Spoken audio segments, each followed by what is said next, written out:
Et ce qui est vraiment intéressant, c'est qu'il y a une vraie homogénéité à droite, toute la droite d'ailleurs, sur ces questions de sécurité, sur l'immigration aussi. Il y a une forme de consensus, que ce soit du côté des LR ou de Marine Le Pen. Elle était mon invitée hier soir sur Europe 1. Écoutez ce qu'elle dit à propos du fait que les LR ont repris la plupart de ses idées à elle. Il suffit que je lise mon propre projet, d'ailleurs, pour suivre les idées qui sont exprimées par LR, puisque j'ai plus de concurrents, j'ai plus que des clones maintenant. C'est-à-dire que c'est un concours pour savoir qui va ressembler le plus, en réalité, dans le cadre de son projet, à celui de Marine Le Pen. Donc j'entends des référendums sur l'immigration, des boucliers constitutionnels, un moratoire sur l'immigration, etc., etc. Je pourrais m'en réjouir, en réalité, de cette victoire idéologique, mais je sais très bien que ces gens ne mettront jamais en application ce qu'ils disent. Tatiana Renard-Barzac, elle a raison. Oui, je vais vous donner 2 exemples très concrets. Le moratoire sur l'immigration, c'est porté par Michel Barnier, candidat LR. Il va même plus loin, d'ailleurs même plus loin que Marine Le Pen, qui à un moment donné se demandait s'il fallait supprimer la Cour européenne des droits de l'homme. Michel Barnier est allé plus loin, pourtant c'est un Européen convaincu, en considérant qu'il fallait peut-être se poser la question de la suprématie du droit européen et donc peut-être remettre en cause la Cour de justice de la République.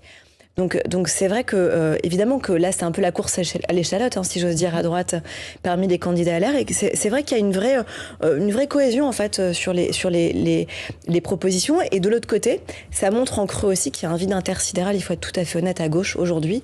On n'entend absolument pas la gauche et aux abonnés absents sur ces thèmes-là, sujets. en tout cas, oui, c'est et sûr, quand elle essaye de l'être, je pense par exemple à Arnaud Montebourg il y a quelques jours, quel tollé. Un rétropédalage absolu, et qui d'ailleurs perd au passage ce qui restait, le peu de ses troupes qui restaient, les jeunes et de crédibilité. Voilà. Donc c'est vrai que Marine Le Pen, on est venu piocher dans son programme, et du coup, elle doit aussi se réorienter sur d'autres choses. D'ailleurs, elle a changé d'avis. Enfin, je vous rappelle quand même la sortie de l'euro. À un moment donné, elle voulait sortir de l'euro. Maintenant, il n'est plus question de sortir de l'euro. C'est vrai que chacun se réoriente un petit peu. Après, et en plus, elle est entre deux feux, les LR et Éric Zemmour. Alors, c'est ça aussi, c'est qu'évidemment, bien sûr, il faut aussi qu'elle arrive à se trouver un espace de l'oxygène, alors qu'elle est prise en tenaille, et que par ailleurs, et les deux, en fait, viennent aussi puiser dans son électorat. Donc, c'est extrêmement compliqué. Céline Pinaille, Alex. Ça ne va pas s'arranger, parce qu'à un moment ou à un autre, LR aura un candidat. Tant que LR n'a pas de candidat, tout ça reste malgré tout suspendu. Donc, ça lui laisse encore un espace. Après, sur le fond, elle a raison. Ça prouve bien que la politique est quelque chose d'extrêmement cruel, parce qu'il n'en reste pas moins que l'imaginaire qu'elle déclenche n'est absolument pas le même que l'imaginaire que vont déclencher les autres candidats LR, quels qu'ils soient. Donc, c'est à la fois un atout, parce qu'elle peut être créditée de n'avoir, comme elle n'a jamais été au pouvoir, quelque part de ne pas faire partie de ces gens qui disent quand ils sont en campagne et qui ne font pas quand ils sont au pouvoir. Donc elle a encore ce crédit-là que les autres parfois ont beaucoup moins, mais il lui reste un imaginaire extrêmement lourd à porter derrière, qui fait qu'elle symbolise l'extrême droite, elle symbolise malgré tout le mal, et qu'aujourd'hui on voit bien se redessiner, en tout cas il y a une tentative de rejouer ce qui s'est passé aux dernières élections, avec peu importe, il y aura un candidat du camp du bien, et peu importe, aujourd'hui il y a 2 candidats potentiels du camp du mal, elle et Éric Zemmour. Donc la situation est extrêmement troublée, parce que à la fois les Français valident un certain nombre d'analyses de ces candidats-là, et pour autant l'imaginaire reste toujours aussi sombre sur eux. Alors, Alexandre Devecchio. Elle n'y est pour rien, mais elle s'inscrit dans un parti qui a effectivement une généalogie d'extrême droite. On le rappelait tout à l'heure, et elle a le nom qu'elle porte. Elle n'y est pour rien, mais elle le porte, et c'est vrai que ça reste un plafond de verre. Éric Zemmour va être aussi diabolisé, parfois par ses excès et ses oudrances, il se diabolise sans doute lui-même. Reste à voir si cette offre concurrente finalement fera aussi peur, moins peur, davantage peur. Je pense que la messe n'est pas dite sur ce point. Après, pour reprendre analyser les propos de Marine Le Pen, je crois qu'elle a raison dans le fond lorsqu'elle dit qu'elle a des clones, mais qu'ils ne vont sans doute pas appliquer. Et c'est la grande faiblesse de LR, qui est en 3e position dans cette espèce de grande primaire de la droite, c'est qu'ils ont été beaucoup au pouvoir, ils n'ont pas appliqué, donc ils payent là-dessus, mais ils payent aussi leurs contradictions, et il suffit suffit de les écouter en débat pour voir qu'il leur reste quand même beaucoup de contradictions. Vous parliez tout à l'heure de Michel Barnier, son moratoire sur l'immigration. On a vu pendant le débat que c'était pas si clair que ça, un coup il est hyper européiste, un coup il l'est pas. Alors il faut revoir le droit européen, mais quand c'est les Polonais qui disent la suprématie du droit national sur le droit européen, il est le premier à s'insurger. Donc il faut Michel Barnier 1 devrait se mettre d'accord avec Michel Barnier 2.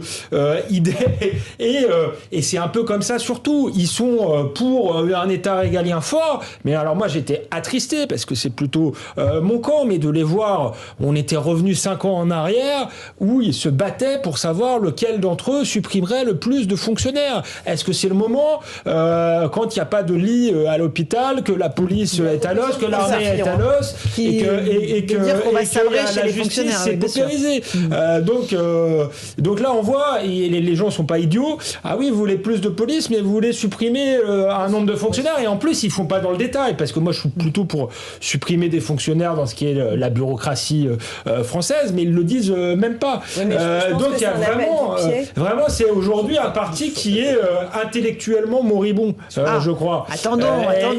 Et ils ont perdu cette bataille des idées. Ils n'ont pas encore fait le débat sur CNews Europe 1, c'est pour ça. Je pense que ils vont se réveiller ce jour-là, c'est le 21 novembre. La gauche, le Parti Socialiste est mort des mêmes mots que LR. Voilà, pour moi, LR est en train de mourir aujourd'hui. Karim, moi, je trouve que, évidemment, l'analyse de Marine Le Pen est un peu excessive. Je ne dirais pas que la droite républicaine pioche actuellement, dans le cadre de la séquence que nous traversons à l'aune de ces présidentielles, dans son programme. C'est pas vrai. Sur l'immigration ? Non, c'est pas vrai. Vous avez déjà entendu parler de moratoire ? Je vais vous dire ce qui se passe en réalité. La droite républicaine a déjà tenu des propos très fermes, très exigeants, très rigoureux, tant sur l'immigration que sur l'insécurité.